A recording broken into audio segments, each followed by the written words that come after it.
নমস্কার, আপনারা দেখছেন নিউজ মুখ্য বার্তা।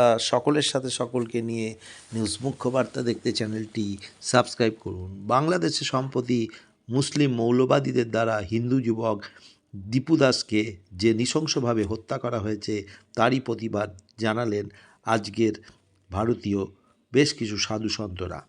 আজ গাদামারা শ্মশানে দাঁড়িয়ে প্রতিবাদ জানালেন মহানির্বাণী আখড়ার মহামণ্ডলেশ্বর পরমাত্মানন্দ গিরি মহারাজ।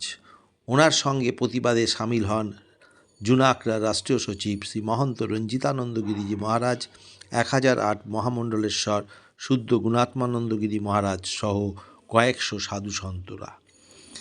এ ব্যাপারে 1008 মহামণ্ডলেশ্বর পরমাত্মানন্দ গিরিজি মহারাজ এক একান্ত সাক্ষাৎকারে কি জানালেন তা আমরা তুলে ধরলাম।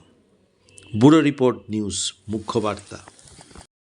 তারপর তাকে প্রকাশ্যে জ্বালিয়ে গাছে টাঙিয়ে বিভিন্ন অত্যাচার করা হয়েছে, তা বোধহয় পৃথিবীর ইতিহাসে নজিরবিহীন বর্বরতা। আমরা আবার সেই মধ্যযুগীয় বর্বরতায় ফিরে গেছি। আসল কথা হচ্ছে, বাংলাদেশ হিন্দুদের জন্য নিরাপদ নয়। শুধু বাংলাদেশ নয়, যেখানেই হিন্দুরা সংখ্যালঘু হয়ে যাবে, যেখানেই হিন্দুরা তাদের শক্তি হারাবে, সেখানেই হিন্দুদের এই চরম এবং করুণ পরিণতি হবে। এটা যেন সারা বিশ্বের হিন্দুরা মনে রাখে, বিশেষ করে ভারতবর্ষের হিন্দুরা এবং আরও বিশিষ্টভাবে বলতে গেলে পশ্চিমবঙ্গের হিন্দুরা। আজকে আমরা গাদামারা শ্মশানে এই সন্ধ্যার যবনিকা যখন পড়ছে, দিনের ঘোমটা টেনে যখন সূর্যদেব অস্ত যাচ্ছেন, একটা গভীর রাতের মধ্যে দিয়ে আমরা চলতে শুরু করেছি। সেই রাতের অন্ধকার আবার কেটে যাক আমাদের সকলের সমবেত সাধুদের প্রার্থনায়। যেখানে যত নিপীড়িত, অত্যাচারিত, ধর্ষিত হিন্দুরা রয়েছে, তারা যেন নতুন করে শান্তি এবং সুখের আশ্রয় পায়, একটা নির্দিষ্ট ঠিকানা পায়। সেই জন্যই আমরা আজকে এখানে সমবেত প্রার্থনায় যোগ দিয়েছি। এই বর্বরতার অবসান হওয়া উচিত। এখানে আপনারা কতজন সাধু টোটাল এসেছেন আজকে দীপু দাসের আত্মার শান্তি প্রার্থনা করে? আমরা এখানে প্রায় শতখানেক সাধু একত্রিত হয়েছি এবং আরও অনেক ভক্তরা মিলে আমাদের প্রায় 500 জনের জমায়েত হয়েছে সনাতনীদের।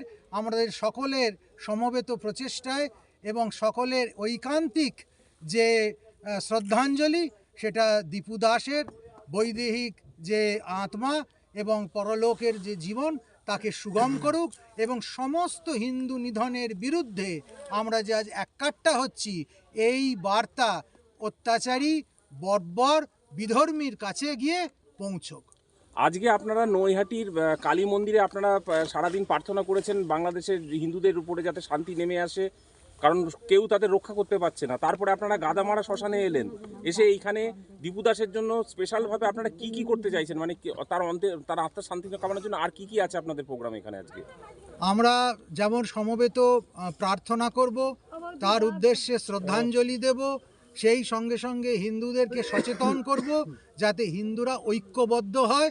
যত হিন্দুরা ঐক্যবদ্ধ হবে, তত তারা নিরাপদে থাকবে। সারা পৃথিবীতে আজকে এত এত হিন্দু থাকা সত্ত্বেও আমাদের একটিও হিন্দু রাষ্ট্র নেই, আমাদের স্বতন্ত্র কোনো মাতৃভূমি নেই, আমাদের স্বতন্ত্র কোনো পরিচয় নেই। যাতে চারিদিকের হিন্দুদের বিরুদ্ধে হয়ে যাওয়া এই ষড়যন্ত্রের অবসান হয়, তার জন্য আমরা পদক্ষেপ নিচ্ছি। সমগ্র সাধু সমাজ, বিশেষ করে যারা অগ্রণী ভূমিকা নিয়েছে, তারা আমরা একত্রিত হয়ে সাধারণ মানুষকে, ভক্তদের, সনাতনীদের সঙ্গে নিয়ে এইভাবে আমরা সনাতনকে জাগ্রত এবং একত্রিত করবার প্রয়াস করছি। এখানে হরিদ্বারের সহ ভারতবর্ষের উপস্থিত হয়েছেন।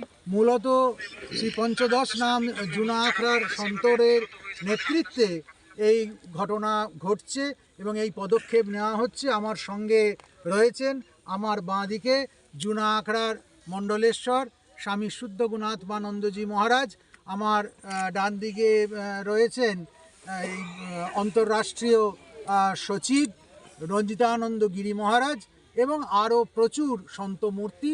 আমরা একত্রিত হয়েছি এই বর্বরচিত অত্যাচারের বিরুদ্ধে প্রতিবাদ করবার জন্য।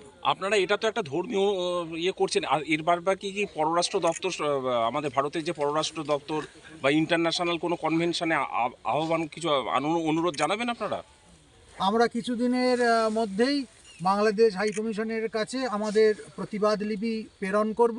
আমরা নিজেরাই সেখানে উপস্থিত হব এবং দুটো রাষ্ট্রের মধ্যে যাতে সৌভ্রাতৃত্ব বাড়ে এবং সেখানকার নিপীড়িত সংখ্যালঘু হিন্দুদেরকে যেন নিরাপদ করা হয়, তার জন্য একটা নিশ্চিন্ত এবং নিরাপদ তাদের কাছ থেকে প্রতিশ্রুতি আদায়ের আমরা চেষ্টা করব। আপনার নাম? মহামণ্ডলেশ্বর স্বামী পরমাত্মানন্দ গিরিজি মহারাজ।